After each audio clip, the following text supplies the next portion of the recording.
Hi everyone, आज हम लोग पढ़ने वाले हैं इंटरफेस एंड एब्स्ट्रैक्ट क्लास। तो मैं दोनों टॉपिक को कवर नहीं करूंगा, मैं इसमें कवर करूंगा इंटरफेस को और अगले वीडियो में मैं कवर करूंगा एब्स्ट्रैक्ट क्लास को। अब ये एक ऐसा टॉपिक है जो समझने में ये क्या है ये तो बहुत से लोगों को आराम से समझ में आ जाता है, लेकिन क्यों है इसमें थोड़ी सी दिक्कत हमेशा ज़्यादातर लोगों को होती है। तो इसको समझने से पहले देखिए, मैंने यहाँ पर सिर्फ एक लाइन लिखी है कि दे आर इंटरफेस और abstract class they are used for designing the model of a system. किसी भी सिस्टम के मॉडल को डिज़ाइन करते हैं। मॉडल को डिज़ाइन करने का मतलब क्या है, इस बात को आप इस तरीके से समझिए इंटरफेस और एब्स्ट्रैक्ट क्लास को समझने के लिए कि पहले आप ऐसे समझिए कि आप किसी इंडस्ट्री में काम करते हैं, सॉफ्टवेयर इंडस्ट्री में काम करते हैं। तो इंडस्ट्री में क्या होता है, जब भी सॉफ्टवेयर इंडस्ट्री में आप काम करेंगे तो वहाँ पर ऐसा नहीं होता कि आप कोई भी आया और आपको कुछ बताया आप करने लगे।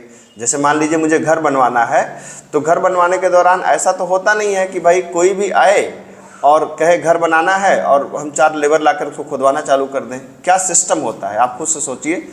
सिस्टम ये होता है कि पहले हम लोग आर्किटेक्ट से मिलते हैं, उससे नक्शा बनवाते हैं, फिर घर पे दिखाते हैं, 4 लोग बात करते हैं, फिर ये डिसाइड होता है कि यहाँ पर इस रूम को, बाथरूम को किचन से शिफ्ट कर दिया जाए, शिफ्ट बाथरूम को थोड़ा इधर कर दिया जाए। पेपर पे सारी शिफ्टिंग हो जाती है, 2 राउंड 3 राउंड फाइनल होता है और फिर जब हमारा मैप फाइनल हो जाता है तब हम लेबर और मिस्त्री को बुला करके उस पर काम चालू करने की बात करते हैं। ठीक है, बिल्कुल इसी तरीके से सॉफ्टवेयर इंडस्ट्री में भी होता है। सॉफ्टवेयर इंडस्ट्री में क्या होता है कि पहले ऑन पेपर सारी डिज़ाइनिंग फाइनल हो जाती है, सारे उसको चाहे आप क्लास डायग्राम बोल लीजिए, ऑब्जेक्ट डायग्राम बोल लीजिए, डीएफडी बोल लीजिए, ईआरडी बोल लीजिए, सारी मॉडलिंग फाइनल हो जाती है। तो उस फाइनल होने के बाद तब हम प्रोजेक्ट पे काम करना चालू करते हैं। जैसे हम लोग आपके फाइनल ईयर प्रोजेक्ट में बताते हैं कि पहले आप पेपर पे मॉडलिंग कर लीजिए और फिर जा करके उस प्रोजेक्ट को बनाना स्टार्ट करिए।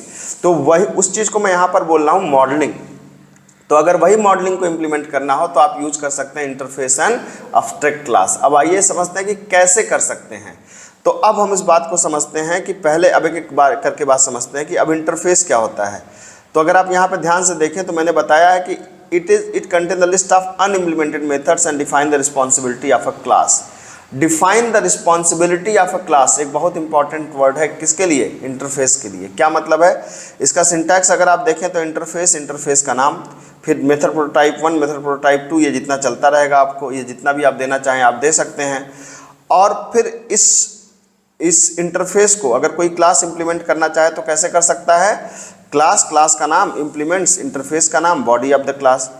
अब ये कई बार ये सिंटैक्स तो समझ में आ जाता है, लेकिन ये क्या है, क्यों है, ये तमाशा नहीं समझ में आता है। ठीक है, अब यहाँ पर एक बात हम ये कह रहे हैं कि अगर आप किसी इंटरफेस को इम्प्लीमेंट कर रहे हैं तो उसके सारे मेथड्स को ओवरराइड करना पड़ेगा। ये क्या तमाशा है भाई? अब इसको मैं सिंपल आपको एक एग्जाम्पल समझ जाता हूँ। 100% ना समझ में आए तो पैसे वापस। ठीक है, पैसे तो वैसे भी नहीं मिल रहे हैं तो वापस कहाँ से होंगे। चलिए समझते हैं बात को। ठीक, अब क्या किया, यहाँ पे हमने कहा क्लास, जैसे मान लीजिए कि मेरे अंडर में एक बंदा काम करता है, मान लीजिए उस बंदे का नाम है अमित। ठीक है, तो मैंने कहा कि इंटरफेस अमित वर्क, अमित का काम। ठीक है, तो मैंने अमित को काम दिया और कहा कि अमित भाई साहब आपको ये काम करना है। पब्लिक INT, मान लीजिए आपने कहा ऐड INTA, INTB और public INT max INTA, INTB, INTC, है ना। तो अब इतनी बात तो अमित को समझ में आनी चाहिए ना, अगर वो सॉफ्टवेयर इंडस्ट्री में काम कर रहा है। तो ये मैंने क्या लिखा है, मैंने कहा कि मैंने अमित को बता दिया कि ऐड नाम का एक मेथड होगा, 2 इंटीजर लेगा और उसका समेशन रिटर्न करेगा। मैक्स नाम का एक फंक्शन होगा, 3 इंटीजर लेगा, उसका समेशन रिटर्न करेगा। तो मैंने अमित को ये काम दे दिया। अमित मेरे अंडर में है। तो आप सोचिए कि एक ऑफिस में अगर कोई मेरे अंडर में है तो मेरे ऑर्डर्स उसको फॉलो करने पड़ेंगे। अब 2 ही तरीके हैं, या तो मेरे ऑर्डर फॉलो करे या तो जॉब छोड़ दे। तो जाहिर सी बात है जब तक काम करना है ऑर्डर फॉलो करना पड़ेगा। तो इसीलिए हमने बोल दिया कि interface define the responsibility of a class. तो अमित को मैंने एक काम दे दिया। अब अमित की मजबूरी है कि इस काम को उसको करना ही पड़ेगा, इसके अलावा चाहे जो करे, लेकिन ये दोनों काम तो करने ही पड़ेंगे। अब मान लीजिए कि ये क्लास, ये इंटरफेस है जो मैंने अमित को दिया है। ठीक है, अब क्या है कि अब अमित अपना क्लास बनाएगा, क्लास अमित। अब अमित इंप्लीमेंट कर रहा है क्या, इंप्लीमेंट्स अमित वर्क। ठीक है, तो अमित इंप्लीमेंट कर रहा है अमित वर्क को। तो अमित वर्क को अमित ने क्या कर लिया, इंप्लीमेंट किया। अब देखिए, अब अमित इसके अलावा चाहे जो काम करे, इसके अलावा अमित चाहे जो काम करे, लेकिन ये दो काम तो करने ही पड़ेंगे। और अमित ने अब क्या किया, इन दोनों मेथड्स को यहाँ पे लेके आए और अमित इन दोनों मेथड्स को अब क्या करेंगे, डिफाइन करेंगे। तो डिफाइन करने के लिए हमने क्या किया भाई, हमने सिंपल सी लॉजिक लगा दी। हमने कहा कि रिटर्न मतलब इनकी डेफिनेशन देना है कुल मिला के, ए बड़ा है बी से तो ए नहीं तो बी, एक ये कर दिया, सॉरी ऐड करना है ना, तो रिटर्न ये तो सिंपल है, ए प्लस बी कर दिया हमने जानबूझ के आसान मेथड्स रखे हैं जिससे आपको कंसेप्ट समझ में आए।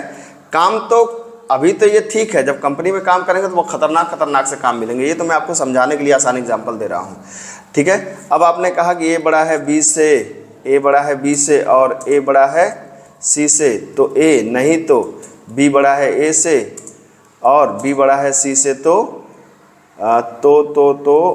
बी नहीं तो सी, ये रिटर्न कर दिया हमने 3 नंबर में से बड़ा नेस्टेड की मदद से, ठीक है। तो अब हमने अमित को दोनों काम दिया, अमित ने दोनों काम कर लिया। अब मैं वापस मैं आ रहा हूँ, मतलब प्रोजेक्ट लीडर, मैं अमित का ऑब्जेक्ट बनाऊंगा, न्यू अमित, और अब मैं क्या करूँगा, अब मैं चेक कर लूँगा कि क्या अमित ने दोनों काम किए हैं। System dot out dot println, मैंने कहा ऑब्जेक्ट डॉट, ठीक है, ऐड, मैंने कहा 10, 20, ठीक है।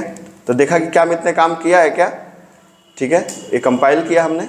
अरे भाई एरर,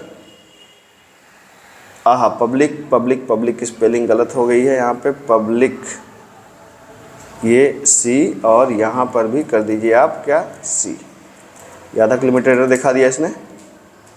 ये कंपाइल किया आपने एंड जावा डेमो, सम 30 आ गया। अब आप ध्यान से देखिएगा इस बात को जो मैं समझा रहा हूँ। अब हो सकता है कि अमित क्या करे, अमित कहे कि नहीं हमें इसमें एक मेथड सिर्फ ऐड ही आप यूज़ करें तो ऐड ही को डिफाइन कर दें, हम इसको मैक्स को ना डिफाइन करें। अब जैसे ही आप अमित इस मेथड को डिफाइन नहीं करेंगे, देखिए एरर आ गई आपकी प्रोग्राम में, Amit is not abstract and does not contain abstract methods. Abstract methods का मतलब अभी मैं आपको समझाऊंगा। एब्स्ट्रैक्ट मेथड्स का मतलब ऐसे मेथड जिनको हम लोग डिफाइन नहीं करते हैं, ठीक है। तो मतलब अब क्या है कि ये एरर आ गई, इसका मतलब है कि ये दोनों काम अमित को करने ही करने हैं, भले मैं इसे यूज़ करूँ चाहे ना करूँ, ठीक है। मैं यूज़ कर रहा हूँ तो और अच्छी बात है, नहीं कर रहा हूँ तो भी अमित को, जब तक डिफाइन नहीं करेंगे हमारा प्रोग्राम नहीं चलेगा, ठीक है। तो ये देख सकते हैं आपको यहाँ पर कि अब इंटरफेस ने क्या कर दिया, फुल रिस्पॉन्सिबिलिटी दे दी कि ये सारे काम जो मैं कर रहा हूँ ये सारे काम आपको करने ही करने हैं, ठीक है। अब जावा, उससे पहले देखिए जावा जब शुरुआत में जब हम लोगों ने पढ़ना चालू किया था तो ये क्या होता था कि इंटरफेस के अंदर सिर्फ अनइम्प्लीमेंटेड मेथड्स होते थे, मतलब अब्स्ट्रैक्ट मेथड होते थे। अब्स्ट्रैक्ट मेथड्स का मतलब ऐसे मेथड जिनको डिफाइन नहीं करते थे, हम छोड़ देते थे कि जो हमारा प्रोग्रामर है वो डिफाइन करेगा। लेकिन जावा 8 ने कहा कि आप स्टैटिक या पब्लिक मेथड्स भी इंटरफेस के अंदर डिफाइन कर सकते हैं। कैसे, जैसे मैंने कहा पब्लिक स्टैटिक इन्फो, ठीक है, पब्लिक स्टैटिक मान लीजिए वाइड इन्फो, तो यहाँ पे आप डिफाइन कर सकते हैं system dot out dot println responsibility of Amit, ठीक है। तो इसका मतलब ये हुआ कि अब आप एक स्टैटिक मेथड इंटरफेस के अंदर डिफाइन कर सकते हैं। ये डेफिनेशन कुछ दिन पहले तक गलत थी। कुछ दिन पहले तक क्या होता था कि इंटरफेस के अंदर हम किसी भी तरीके के मेथड को डिफाइन नहीं कर सकते थे, सिर्फ अनडिफाइंड मेथड्स होते थे। लेकिन जावा 8 के बाद इन्होंने कहा कि आप स्टैटिक मेथड बना सकते हैं। अब स्टैटिक मेथड क्या होगा आपको पता ही है कि हम अब इसको कॉल कर सकते हैं किससे, अमित वर्क से सीधा हम कॉल कर सकते हैं किसको, इन्फो को। क्योंकि स्टैटिक मेथड कैसे कॉल होता है, क्लास का नाम डॉट मेथड का नाम ऐसे कॉल होता है। तो आप देख सकते हैं यहाँ पर आपने इसको कॉल कर लिया रिस्पॉन्सिबिलिटी ऑफ अमित। तो मैं फिर से एक बार आपको रिकैप करवा दूँ, इंटरफेस एक मॉडलिंग को इम्प्लीमेंट करवाने का तरीका है। इंटरफेस में क्या होता है कि मैं अपने सबऑर्डिनेट को कोई काम देता हूँ, तो ये मैंने, जैसे मेरा सबऑर्डिनेट यहाँ पे अमित है तो मैंने अमित को कोई काम दिया, फिर यहाँ पर क्या हुआ, अमित ने उन सारे कामों को किया।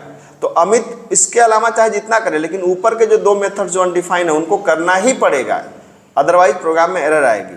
फिर अमित ने जब काम को कर लिया तो इसको फिर मैंने चेक कर लिया। मतलब अगर आप इसमें देखें तो इसमें आपका डेवलपर व्यू है, मतलब प्रोजेक्ट लीडर व्यू है, फिर जो हमारा प्रोग्रामर का व्यू है और फिर हमारे डेवलपर का व्यू है।